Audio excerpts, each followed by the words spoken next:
Hi, my name is Josh Medica. Today we'll be looking at schedule uncertainty utilizing Primavera risk analysis.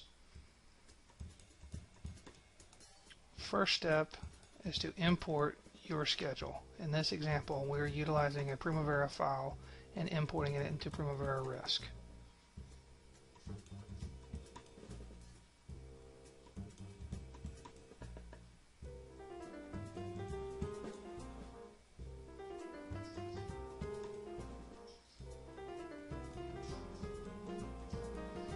Upon importing, you will be asked several questions. What planning units do you want to use? Would you like to structure it by WBS?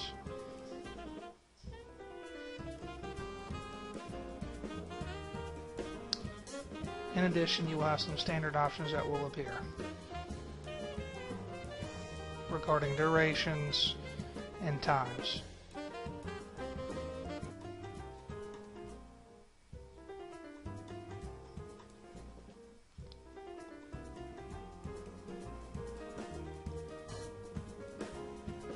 As you can see, you must save the file after importing.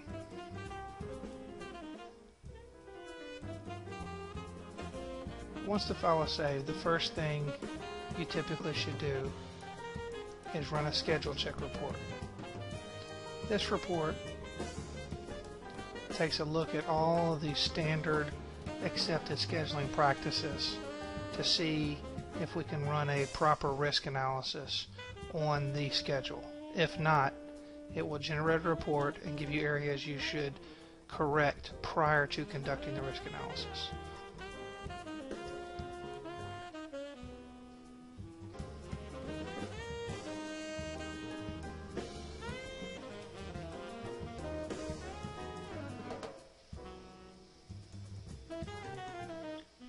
As you can see, Primavera Risk generates a report which is quite handy for understanding where your schedule is as it currently stands. It gives you the number of constraints, how many tasks there are, out of sequence, open-ended task, and so forth. In addition, it gives you a summary of the entire schedule, start and finish dates.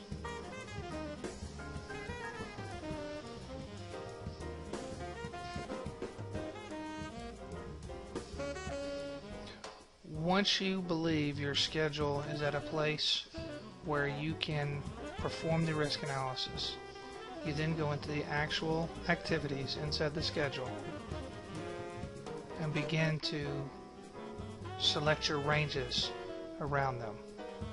As you can see, the schedule in Primavera Risk comes across in the WBS structure as we selected upon importing. So the capabilities are there to roll up and expand.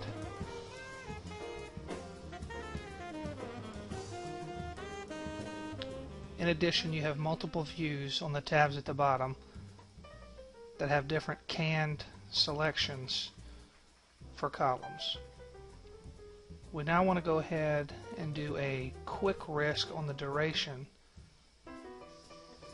around each activity. It's currently asking us to put a range around the remaining duration. In this example, we will simply put 75 and 130. As you can see, it automatically populates the fields through the entire schedule.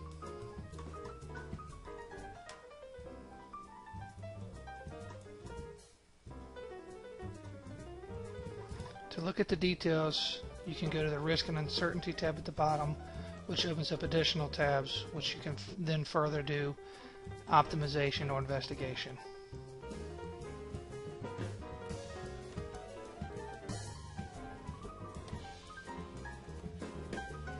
Once you're comfortable with your selections, you will then actually perform the risk analysis.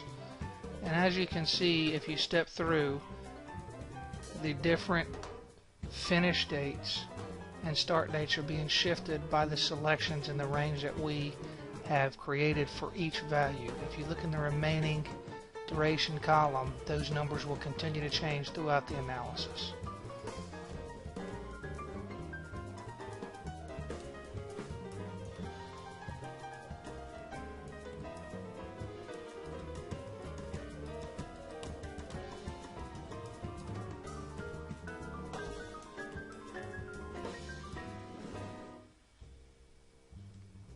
After you have done all your ranging and the software goes through its iterations, you will see an output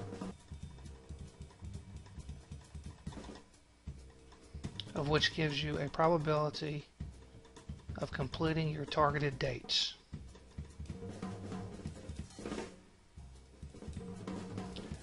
As you can see in this example, we need 10 additional days to get to a P90 value from our targeted date.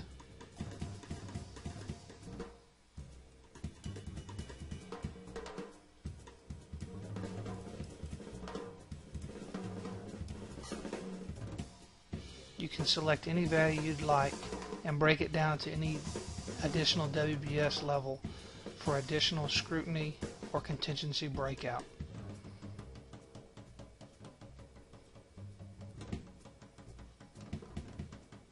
In addition to that report, the other standard report that is utilized is the tornado chart. The tornado chart shows you duration sensitivity, the amount of time each activity spent on critical path throughout the analysis. This was a simple and quick overview of how to run an estimate or a schedule uncertainty risk analysis.